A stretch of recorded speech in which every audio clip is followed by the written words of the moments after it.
السلام عليكم ورحمة الله وبركاته. الحمد لله على إحسانه والشكر له على توفيقه وامتنانه، وأشهد أن لا إله إلا الله تعظيما لشأنه، وأشهد أن محمدا عبده ورسوله داعي إلى رضوانه وعلى آله وأصحابه وإخوانه. أما بعد. أيها الأحبة, we are continuing with our lecture series regarding the history of the Muslims in Andalus. A history that began in the year 92 of the Hijri calendar, when Musa ibn Nusayr and Tariq ibn Ziyad, they conquered Andalus, up to the year 897, when we lost the lands of Andalus, the land of Muslim Spain and Portugal. In the previous lecture, we were looking at the empire that was started by the scholars, the Dawla al-Murabitoon. And more particularly, we looked at the famous Battle of Zallaqa that occurred in the year 479 of the Hijri calendar. We mentioned that in this battle, the Muslims led by Amir Yusuf ibn Tashafin and the people of Andalus were on one side, and the king of Castile, who was leading armies that came from England, from Italy, from Germany, from Italy, and also from the Castile, on this other side. 60,000 of the Crusaders versus 30,000 from the Muslims. So Alfonso VI, with all his kibr and his arrogance, he says, بهذا الجيش أقاتل الجن والإنس وأقاتل ملائكة السماء وأقاتل محمدا وصحبه. He says, with this army, I am going to fight all the human beings and the jinn. I'm going to fight the angels in the heaven, and I'm going to fight Muhammad and his companions. He knew that this was a war that was based on faith, on religion. It was a war to see which din will come prevalent. And we mentioned that he was utterly decimated and destroyed in this battle. He lost 59,550 of his soldiers in the battlefield. Out of an army of 60,000, he lost 59,550. 450 survived, but only 100 managed to go back to the city of Tolaytila, as 350 of them lost their lives. Thereafter we mentioned that Andalus was taken over fully by the Amir Yusuf ibn Tashafin in the year 583 of the Hijri calendar. He continued leading all this part of the world, one of the most important periods of our history, the Dawla al-Murabitoon. He led the entire of Andalus, Muslim Spain and Portugal, Morocco, Tunisia, Algeria, Mauritania, Senegal, Nigeria, Niger, Mali, Ghana, Guinea, Cameroon, Mali, all these countries, West Africa, North Africa, and Andalus. All this was one empire led by this Amir Yusuf ibn Tashafin rahimahullah. The scholars, they say, كان زاهدا عابدا ولم يفتن بالدنيا. He was not ever preoccupied with dunya. He will wear a cloth, the same cloth every day. Of course, he doesn't wear silk, he doesn't eat except bread and camel milk. He doesn't live a life of luxury that leaders of his time would live. He lived a life of zuhud and ibadah. He passed away in the year 500. Alfonso VI, the Mutakabbir, only died after 2 months or 3 months after the battle of Zallaqa. He passed away, and his son became the new leader of Castile. So this was the state of the Muslims in the year 500. They lost their leader, Yusuf ibn Tashafin, who was born in the year 400, and he died in the year 500. He died at the age of 100. His son took over, Ali ibn Yusuf ibn Tashafin. He was also the same like his father, always performing the jihad fi sabilillah and struggling to save and take over new lands for the Muslims. And he managed to conquer the lands of Zaragoza and other lands like the Balearic Islands that were taken over by the Nasara in the Mediterranean. He managed all this. In the year 502, they fought a battle with the king of Castile, the new king, and the Muslims were victorious again. Battle is called the Battle of Kishtala or something. I've forgotten the name. They fought a battle in the year 502, and over 23,000 of the enemies of Allah, they were killed in this battle. The year 509, they were able to reconquer the Balearic Islands. And the year 512, a great revolution happened in the lands of the Murabitoon, and that is the purpose of our lecture tonight, to see what led to this dawla, or this empire that was founded by the scholars. This was scholars who founded this empire, yet it collapsed in a century or less.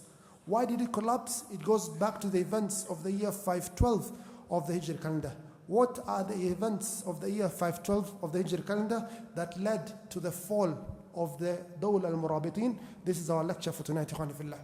Ikhwani Fillah, there's a man, he's called Muhammad ibn Tumirt al-Masmudi. Muhammad ibn Tumirt al-Masmudi. He comes from the tribe of Masmuda, also from North Africa. Muhammad ibn Tumirt. He was born in the year 473 of the Hijri calendar. This man came from a religious family. So he started seeking knowledge in North Africa. Then thereafter he went to Cordoba, to Andalus, sought knowledge. He went to Egypt, Alexandria, and sought knowledge. Thereafter he went to Mecca, he performed Hajj, he sought knowledge. Then thereafter he went to Baghdad, the capital city of the Khilafah. And he studied there under all the scholars he could find in Baghdad. He studied under the scholars of Ahlul Sunnah. He studied under the scholars of the Shia, the scholars of Mu'tazila, whatever sect, the philosophers, anything he gets from knowledge. He was someone who loved seeking knowledge regardless of the source. So Ikhwani Fillah, he sought a lot of knowledge in Baghdad. Thereafter he went back to Damascus and studied under the great Imam Abu Hamid al-Ghazali. Then in the year 512 of the Hijri calendar, he goes back to Alexandria. And this man, Ikhwani Fillah, he was someone who had a lot of passion for the religion. But he was very harsh. He was very severe on the people. Always commanding good and forbidding evil, but in a harsh manner. So he comes to Alexandria, a city that's in Egypt. If you're all aware, the two great cities in Egypt are Cairo and Alexandria. It's a port city on the Mediterranean. So he starts commanding people good and forbidding evil. People of Alexandria got really irritated with him. Go back to your country. Leave us. They took him in the first ship they could get to take him back to Morocco. They threw him on the ship. Go back to Morocco where you came from. So he's put on the ship. Immediately on the ship, he sees people are partying, people are drinking alcohol, they are gambling, they're doing a lot of ma'asi. So it starts, which is a good thing, but you have to do it with wisdom. Bil-hikmati wal-maw'idatil hasana. But he starts forbidding them from drinking alcohol. Yes, it's good, but the approach he uses is very important. He forbids them from doing other ma'asi, gambling and so on and so forth. And he commands them, recite the Quran, do this, ibadah. He starts, mashallah, he has a lot of passion for the deen. The people really got irritated. They took him once again and they threw him out of the ship. They threw him into the Mediterranean. And he started swimming next to the ship. They tell him, if you want to get back on the ship, you have to shut up. No other condition, you have to keep quiet. We don't want you to talk anymore. So he accepted this condition. They brought him back to the ship and they went towards Morocco. They landed in Morocco, in Tunisia, a city called Mahdiya. He lands in Mahdiya, he starts his da'wah again, commanding evil, commanding good, and prohibiting evil. Ikhwani Fillah, this place that is commanding good and prohibiting evil is the Dawla al-Murabitoon, is the empire that was formed by the scholars. What was wrong, or what was some errors that were occurring in this empire that was formed by the scholars? Ikhwani Fillah, the first thing the mistake that happens with Muslims is dunya. When wealth becomes a lot, they become forgetful of their obligations towards Allah subhanahu wa ta'ala. And this is something that repeats every single time. When the Muslims become wealthy, they start making israf. وَإِذَا أَرَدْنَا أَن نُهْلِكَ قَرْيَةً أَمَرْنَا مُتْرَفِيهَا فَفَسَقُوا فِيهَا فَحَقَّ عَلَيْهَا الْقَوْلِ فَدَمَّرْنَاهَا تَدْمِيرًا. They always make israf. So they got a lot of wealth, this Murabitoon, and they started engaging in things that do not please Allah subhanahu wa ta'ala. Number two, they were focusing on one aspect of religion so much and forgetting other aspects. They were focused a lot on the issues related to outside their state, the jihad fi sabilillah, to spread the da'wah of Islam to as far as they can. Yet they were forgetting that you have a state to rule. You have to be balanced as Muslims. You can't only focus on one aspect of the deen and leave other aspects. So they are focusing a lot on the jihad and the ibadah. Yet they are forgetting on other internal affairs. The same way Abdurrahman al-Nasir used to focus on everything. Education, agriculture, engineering, army, navy. You have to focus on everything as a leader. You can't just focus on one aspect of the deen. Number three, Ikhwani Fillah, there was a lot of ma'asi in the society. And this is something, when you have money, it opens for you a lot of gates of ma'asiyah. Ma'asiyah is very difficult without money. You can't engage in alcohol, you can't engage in this immorality without without money. So for you to have this immorality, there has to be wealth. So there's a lot of ma'asi in the society. So much so that women, ikhwani fillah, they are not wearing the hijab. They are not wearing the hijab at that time. People will walk openly without the hijab, including the daughter of the leader. The leader was Ali ibn Yusuf al-Tashafin. One day Muhammad ibn Turmit, he sees a lady coming out of a hall followed by a lump of men. Wonder, who's this lady that she's exposed completely? She's not wearing hijab. So that's the daughter of the leader, Ali ibn Yusuf al-Tashafin. They forgot the hijab. You see, they were the same way they dress right now. The Tuareg, if you look at the Tuareg tribes where they cover the head, the men, that's how. The men are covered with hijab and the women have no hijab. So the society, ikhwani fillah, had a lot of errors. And the scholars were there. But what are the scholars focused on? They were focused on the minor issues of the deen and they forget the major fundamentals of the deen. Ma'asi is spreading. Alcohol is being manufactured, bought and sold in the land of Murabitoon. There are bars, there are clubs, there are party places, there are brothels, all types of ma'asi going on. But the scholars are focused on something else.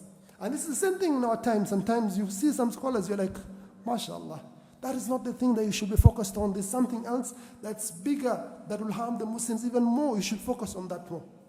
So the scholars, you look at the books of this time, you find that the scholars are debating, they have conferences, many books on where to put your hand in salah. Do you put your hand here?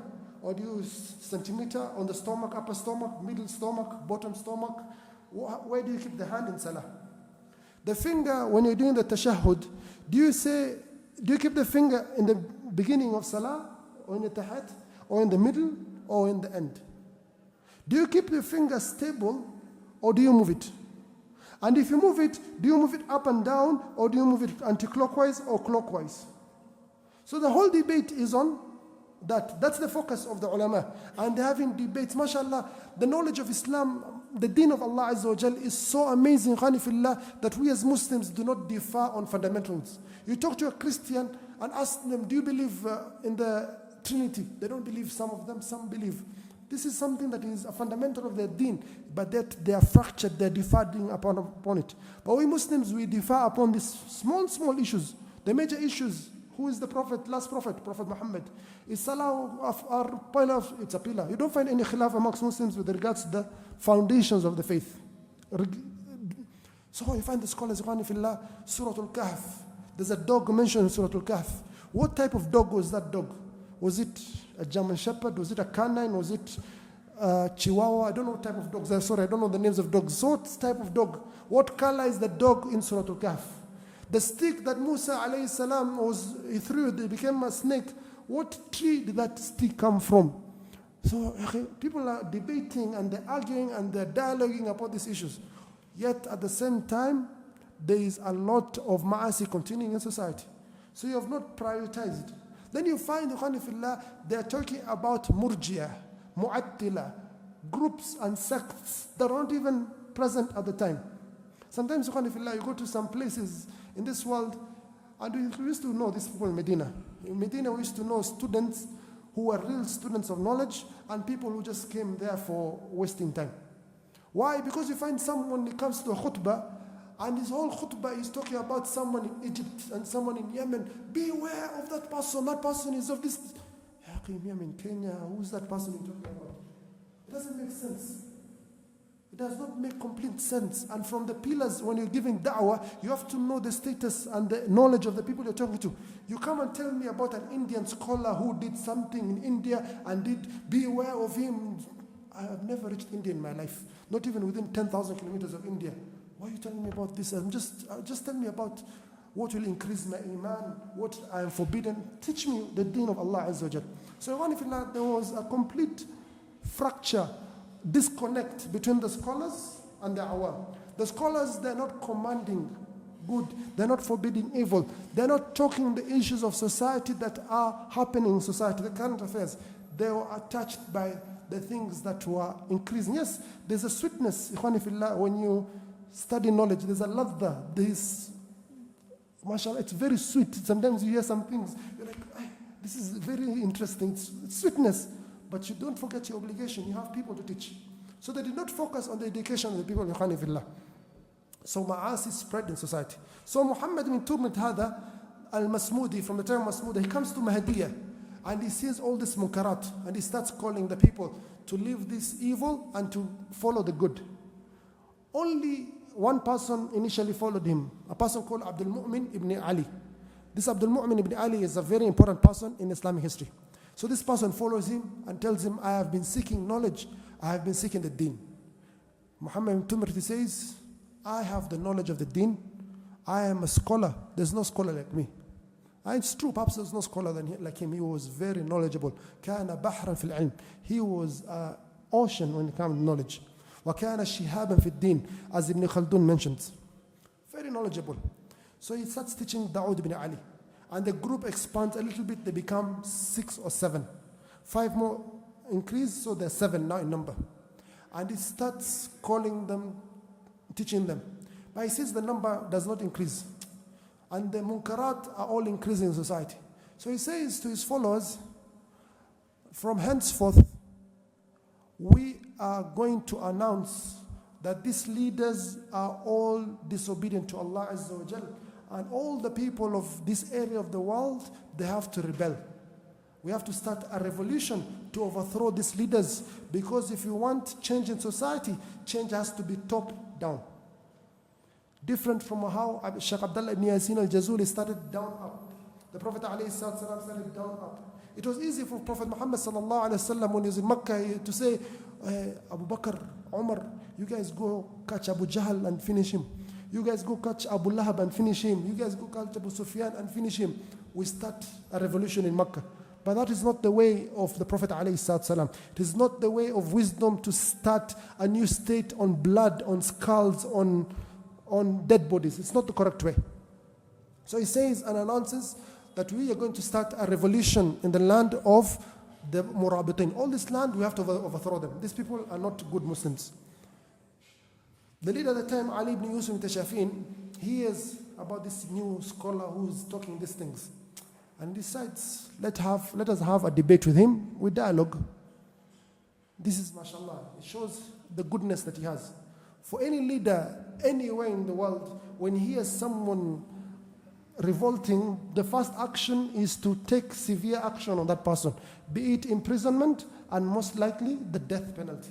This is something common everywhere in the world. When a person has a seat that they've been given a chair, a presidency or a king or something, when he hears someone calling to a revolt, that person is a danger to their seat, that person has to be finished.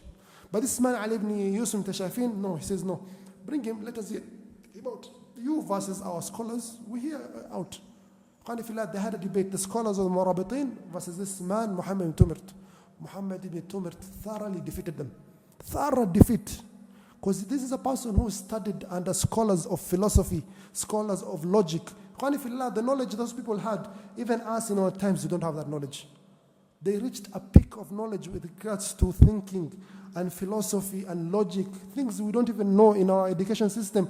We can't compare to them with the level they reached in their education. Don't think with all this technology that you guys are smarter or intelligent than those guys. Don't think that. So they had a debate, and they are utterly defeated by Muhammad ibn Tumrit. Ali ibn Yusuf Tashafin, he sees, hey, there are all these evil things that are happening, and I am responsible as a leader. He starts crying. He breaks down. Thereafter, he sits with the scholars and his ministers and asks, what do we do? The scholars, one of them, the head of the scholars, is called Malik ibn Wahib or Wahib. He says to him, this man is a dangerous man, Muhammad ibn Tumrit. Make sure you, after this sitting, you throw him in prison. Every day feed him as much as you want. Because if you don't throw him in prison, you will not be able to capture him again. Even if you spend all your money, you will not be able to capture him again. The minister says, no. That will show that you're a hypocrite. You were crying when you had his debate and his wonderful words, and thereafter you throw him in prison. Those two actions are contradicting. It shows you're a hypocrite if you do such an act. So Ali ibn Yusuf Tashafin, he lets this man go. This man, he goes, he looks for a village high in the mountains, a hidden village or far off from society. It is called Tain Malal. So he goes to this village, Ikhwanifillah, and he starts calling the people of the village. And the people of the village, despite this person being severe and harsh, the Prophet ﷺ was not severe. Allah subhanahu wa ta'ala says in the Quran, وَلَوْ كُنْتَ فَضًّا غَلِيظَ الْقَلْبِ لَمْفَضُّوا مِنْ حَوْلِكَ. If you were severe and harsh, O Prophet ﷺ, لَمْفَضُّوا مِنْ حَوْلِكَ. These people will run away from you. The Prophet was, وَمَا أَرْسَلْنَاكَ إِلَّا رَحْمَةً لِلْعَالَمِينَ. We did not send you except a mercy to the world. The Prophet ﷺ was excellent with his advice, his character. بَشِّرُوا وَلَا تُنَفِّرُوا. Give people glad tidings and do not make them hate the religion. Do not make them run away from the mosques. Do not make them run away from the scholars. Always be kind in your words. Some sheikhs, sometimes you find them, they ask questions, then the way they answer is ridiculing the person answering a question, is mocking the person. You don't need to do that honestly as a sheikh. You're a spokesman of Allah subhanahu wa ta'ala. Someone asks you, even if it's the most stupid of situations, questions, just answer it. Why? You do not know the state this person has come from. Perhaps he's a new Muslim. True or false? Perhaps he has come from a place where Muslims were so oppressed that they don't have education. Happens. Kosovo, the Soviet Union countries, people were so deprived of Islamic deen, they don't know even the basics. If someone comes and asks you, what do you say when you do sujood? You with your big beard, you're asking such a question. No, you don't need to enter with you don't need to personalize things. Just answer the question as you asked and leave the rest. So, Muhammad bin Tumrt, he starts calling the people.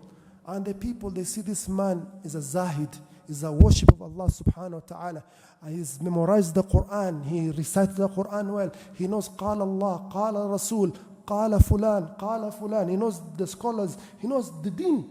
They think this is the deen of Allah Azza wa Jal. So they start following him. Few numbers, they start growing. Thereafter, he starts calling his new group Dawlatul Muwahidin, or Jama'atul Muwahidin, the group of the Muwahidin, the people of Tawheed. He calls himself the people of monotheism. We are the people of Tawheed. And this is a very dangerous name.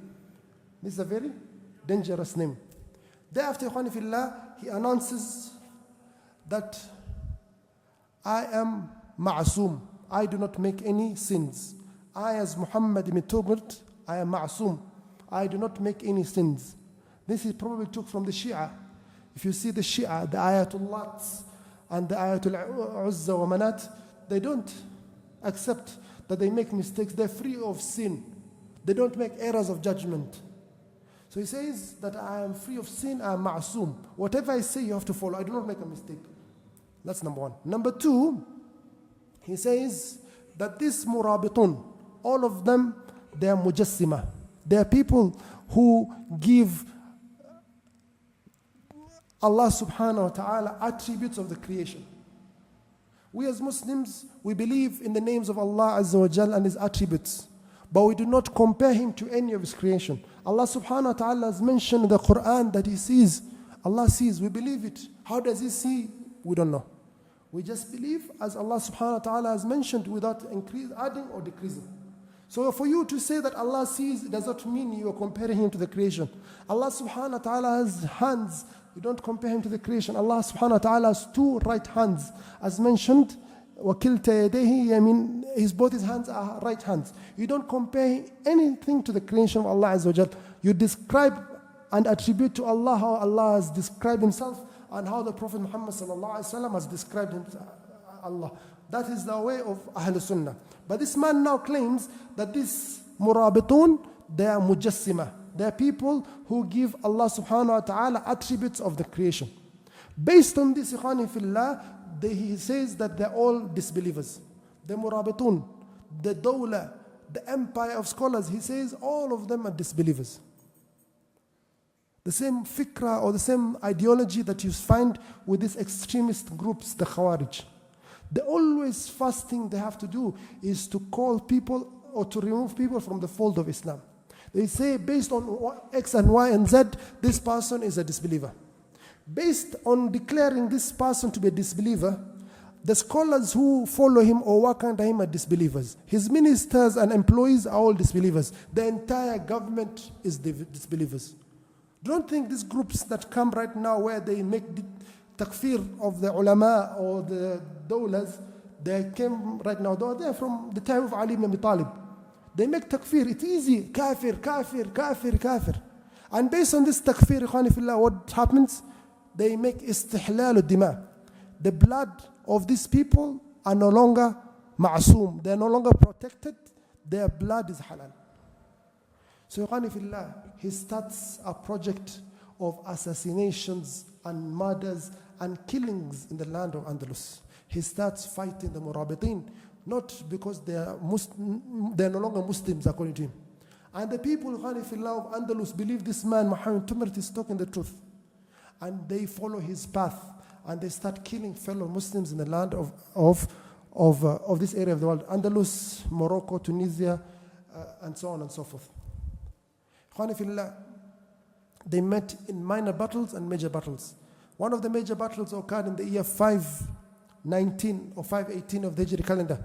Over 15,000 of the Murabitoon lost their lives. In the year 524 of the Hijri calendar, over 40,000 Muslims lost their life from the Muwahideen. Battles and civil strife amongst the Muslims will only make you Muslims weak. There's no need for spilling blood.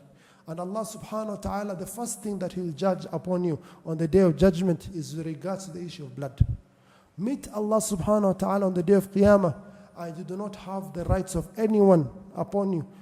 More so the issue of blood. Keep away from the blood. وَمَنْ يَقْتُلْ مُؤْمِنًا مُتَعَمِّدًا فَجَزَاؤُهُ جَهَنَّمْ خَالِدًا فِيهَا وَغَضِبَ اللَّهُ عَلَيْهِ وَلَعَنَهُ وَعَدَّ اللَّهُ عَذَابًا عَظِيمًا. Allah subhanahu wa ta'ala mentions 5 punishments with regards to the person who kills a believer. But this Muwahidun, they're calling themselves Muwahidun, the people of Tawheed. Whoever does not follow our path is not a person of what? Tawheed. Is a mushrik, is a kafir, is a pagan, the same way as other pagans will treat him. So ikhwani fillah, the Murabitoon was started, massacred left, right and center. These are people who spread the deen of Allah Azza wa Jalla, as we mentioned, to most of West Africa, to most of North Africa, people that had forgotten the deen. But these people today, they're now been declared as disbelievers. They're now been declared as kafirs. Reminds us of the story of Uthman ibn Affan. Uthman ibn Affan radiallahu anhu was besieged in his house for days. No food, no water allowed. He comes out to the Muslims one day. As he's besieged, he says, "O Muslims, I ask you by Allah." The Prophet ﷺ said, whoever gives provision to the army that is going to fight in Tabuk, Jayshul Usra, Allah subhanahu wa ta'ala will give him Jannah. And I gave provisions to that army. I gave camels, I gave water and food supplies. Yet today you're denying me water. The Prophet ﷺ said, whoever purchases the bi'r al-ma'una, the well of Ma'una, falahul Jannah, I purchased this well for the Muslims and I gave it fi sabilillah. And they drink water from it every day. And now you're denying me water? The same way as the Murabitoon. They're the ones that spread the deen of Allah to all these lands, West Africa, North Africa, millions and billions and hundreds of millions of people who were alive or in their graves, their thought was not the Murabitoon. And now they've been declared disbelievers. Ikhwani fillah, the wars continued, the civil wars continued, and the Muslims were losing battle after battle in Andalus. They lost the battle of Qulay'a in the year 524. They lost the battle of Qatanda in the year 518 of the Hijri calendar. Why? We as Muslims cannot fight our true enemies while we have to sort our internal enemies first, which is a distraction to all of us. The wars continued until the year 541 of the Hijri calendar, when the massacre of Marrakesh occurred and most of the Murabitoon, they were killed, and a new empire came, and this is the empire that was led by this Al-Muwahidun. Muhammad Tumert, this person, he died in the year 524 of the Hijri calendar, a worshipper, Zahid, but still upon the thoughts of the Khawarij, the thoughts of the Shia, the thoughts of the Mu'tazila. He had so many thoughts that even some people doubt if he truly remained upon the deen of Allah Azza wa Jal, with so much confusion with his thinking process. He died in the year 524 of the Hijri calendar, and the new leader became Abdul Mu'min ibn Ali. If you look at the previous lectures that we took, and this lecture, we understand the correct way of forming a state and the wrong way of forming a state. This is just historical lesson. Why is it important to study history? Because history keeps on repeating. The same mistakes, we don't need to repeat the same mistakes. Learn from our forefathers and we create new ideas and new mistakes. No problem, create new mistakes. The future people will read our history and they will correct us. Abdullah ibn Yasin al-Jazuli, a sheikh, when he entered the year 440 of the Hijr calendar, the land of Mauritania, he started teaching people the deen and teaching them the correct way of worship Allah subhanahu wa ta'ala. He did not start his state with blood. He did not start his state with killing fellow Muslims or people who forgot their deen. This man formed his state with blood, and this is the incorrect way of doing it. This is not the correct way of doing it. Ikhwani fillah, in the forthcoming lecture, we shall look at this new empire that will be leading the land of Andalus and all of North Africa, and how it continued until it ended up in its final destruction. This is our lecture for tomorrow night, the Dawla al-Muwahidin. With regards to the lectures, Ikhwani fillah, they're all available on Ilm TV. You can always subscribe and follow. Also, Sheikh Ali, our Muaddin, he can make you join the group. He can add you to the group if you wish, so that you can get the lectures every time they come out. Wa akhir da'wana alhamdulillah rabbil alameen. Wassalamu alaikum wa rahmatullahi wa barakatuh.